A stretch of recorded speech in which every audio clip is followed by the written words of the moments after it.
Tokyo office. 皆さん少しよろしいでしょうか。本日から新しいメンバーが加わりました。高橋さんです。はじめまして。高橋と申します。本日からお世話になります。至らない点が多くご迷惑をおかけすると思いますが、一生懸命頑張ります。どうぞよろしくお願いいたします。よろしくお願いします。よろしくお願いします。はじめはわからないことばかりで、大変だと思います。でもみんなでサポートするので、安心してくださいね。ありがとうございます。よろしくお願いします。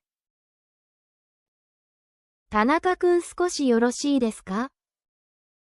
はい、大丈夫です。高橋さんのオフィス案内をお願いしてもいいですか？はい、わかりました。ありがとうございます。基本的な設備や使い方を一通り説明していただけると助かります。はい、承知しました。コピー機の使い方や会議室の予約方法もお願いします。わかりました。それからコーヒーメーカーの場所や休憩スペースも案内してあげてください。はい、そのあたりも説明しておきます。最初はわからないことが多いと思うので、ゆっくりで大丈夫です。はい、丁寧に説明します。ありがとうございます。もしわからないことがあれば、私に聞くように伝えてください。はい、そのように伝えます。あと、社内チャットの使い方も、軽く触れておいてください。わかりました。今日中に全部でなくても大丈夫なので、無理のない範囲でお願いします。はい、わかりました。高橋さん少しお時間よろしいですか？はい、大丈夫です。これから田中くんがオフィスを案内してくれます。はい、わかりました。わからないことがあれば、遠慮なく聞いてくださいね。はい、ありがとうございます。高橋さん、今よろしいですか？はい。今から社内をご案内しますね。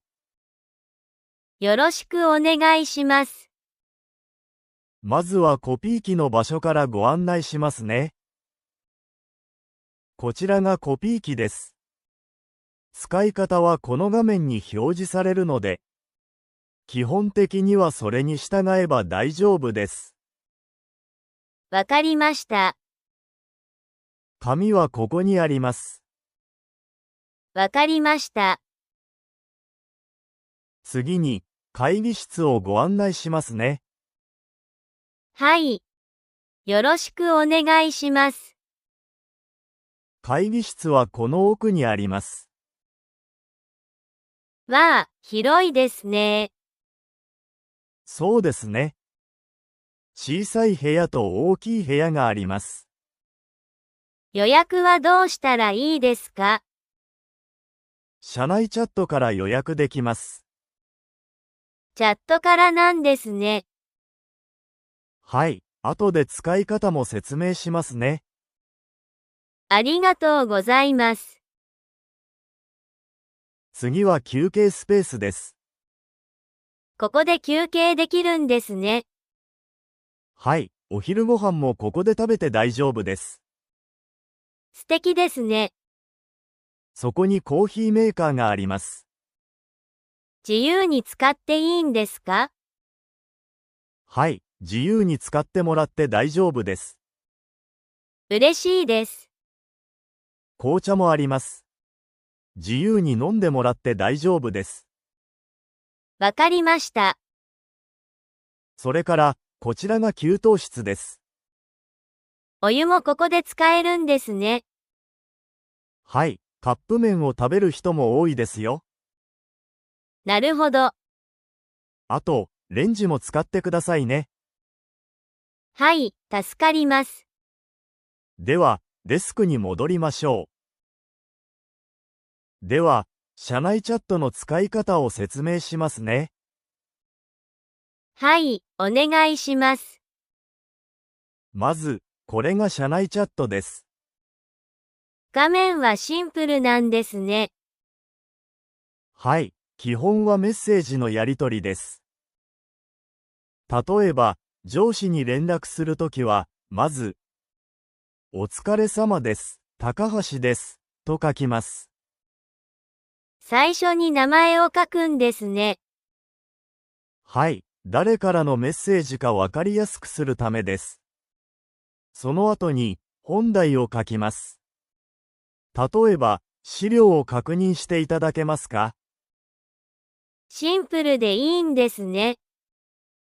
はい、短くわかりやすくが大事です。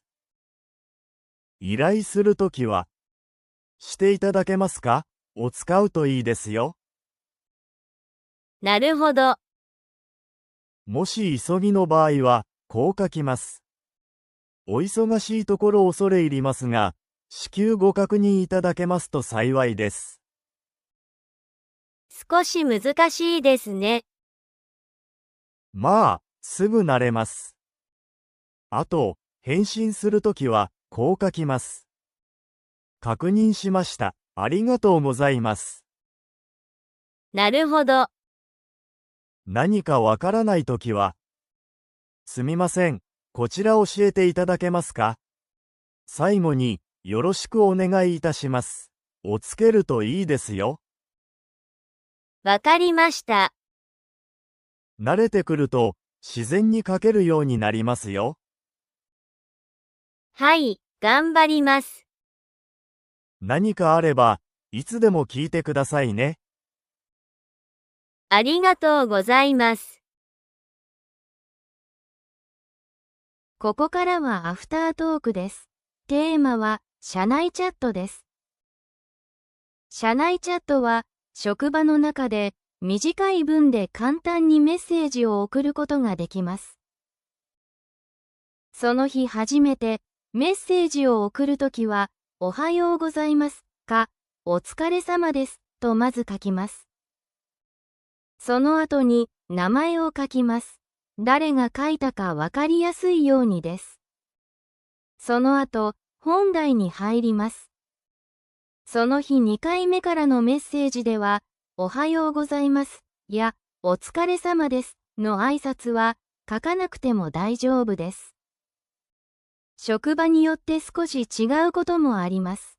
その時は、職場のやり方でやりましょう。依頼やお願いをするときは、何々していただけますか？を使います。例えば、資料を確認していただけますか？とか、会議の日程を調整していただけますか？のように使います。返信するときの表現には、確認しました。